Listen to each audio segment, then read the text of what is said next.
here's kind of what happens when you start to grow a gym.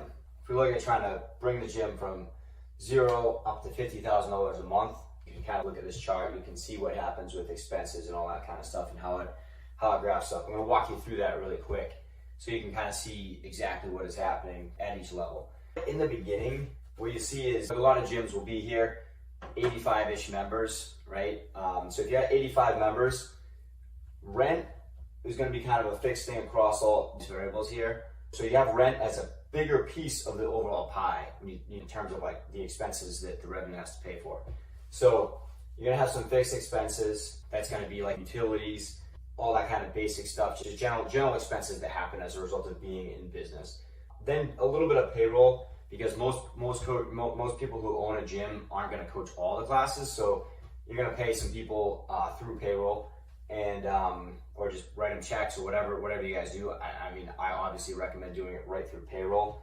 And then you're going to take your coaching income, right? So your coaching income is going to represent a little bit, and this is what we typically see. A lot of gym owners are in this kind of range. You're taking home maybe up to about a third, a little bit more than a third of the revenue that's coming in. You're able to actually keep it because the rest is going to expenses. And this is like what will happen without really any marketing budget. This is where a lot of times you'll see like 5% attrition, which means 5% of the members you had last month canceled. So you still have 95% of your members month over month. But we often also see that a lot of websites can generate, a lot of businesses between signage, website, things like that will generate about 5 members a month. So a lot of times people will stay stuck right there without doing any marketing or advertising. And that's great if the coach is pretty happy with coaching a good chunk of the classes and making for maybe $5,000 a month. If we move over and we want to get to $25,000 in revenue, which, the top line that's nice and everything, but the most important thing is understanding what you're actually making as a result of like the efforts in this business. So again, rent is roughly the same. Fixed expenses remain roughly the same. But the thing we changed is we plugged in some marketing. And by plugging in marketing, we're able to grow the gym. You typically will see this type of growth in 3 to 6 months, depending on how fast you can train people up internally and get them to actually serve your customers better. So we can see this kind of growth in 3 to 6 months, getting to this point. Now we have more members, more classes. We're still taking some coaching income. Maybe you're still taking roughly the same coaching income, but you're not coaching as many classes. So now you have a little more free time, not coaching as many classes, but you're doing sales. And instead of paying commissions, you're paying yourself profit. Really, it's commissions, right? Because you did some sales in order to get this to happen. So now you have coaches covering some classes so that you can now have time to sell. And by doing that, you're able to make yourself more income, even while taking on more expenses. And when we look at the risk side of it, we're still dealing with a 5% attrition model here, because we start to have staff who are able to help handle all the other customers and stuff like that. So it's not basically just you dealing with 85 people. You now have some staff that's really able to kind of like help out a little bit more with that. So we're able to keep the attrition number the same.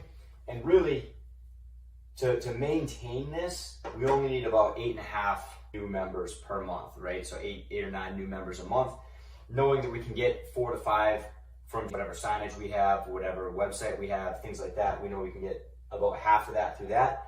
That tells us we have pretty low pressure on our advertising, on our marketing. As long as we're putting something into the marketing budget, there is low pressure in order to maintain at this level, right? It's going to be very, very low pressure to maintain that, because we only need to get 4 to 5 from our marketing, right? Maybe 6 or 7.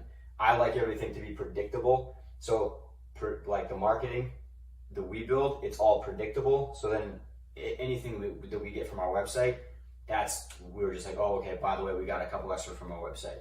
So we're going to go out, and even at 8.5, that is still low pressure it's a low pressure on our marketing to ensure that we continue to have that. So we look at our marketing budget from 2 perspectives. One, it's an insurance policy to make sure that we have the right amount of members, no matter what.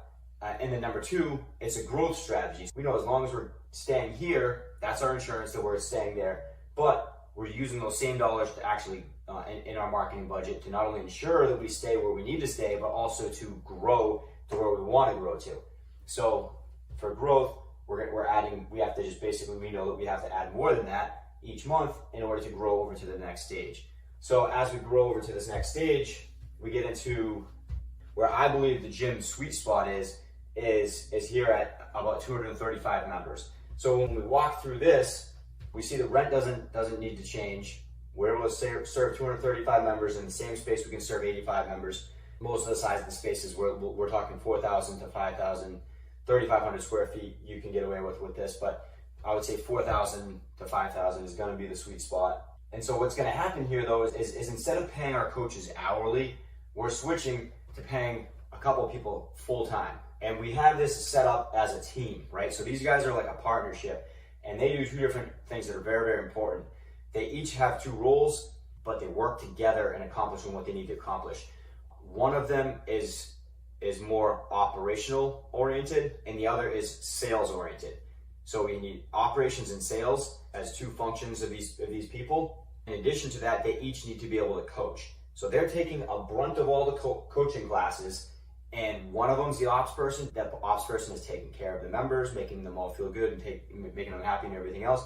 And the salesperson, its primary focus is on just acquiring new customers every month, and they're paid accordingly. They get bonuses based on revenue of the company, but they're also bonused, and they also pay commissions on sales. They work as a tandem, they work as a team, and when they work as a team, they feel like they have skin in the game because they get bonuses. They feel like they have even more skin in the game.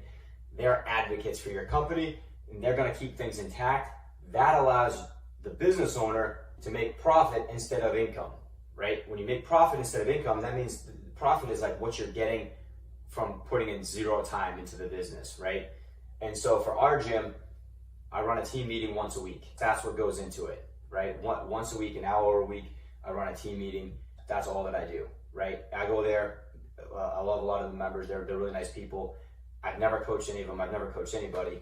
But I go there because I get along with a lot of people, and it's a great environment, and I get a great workout. But what I'm making is profit, right? So from that gym, I'm making profit. And that's where you want to be.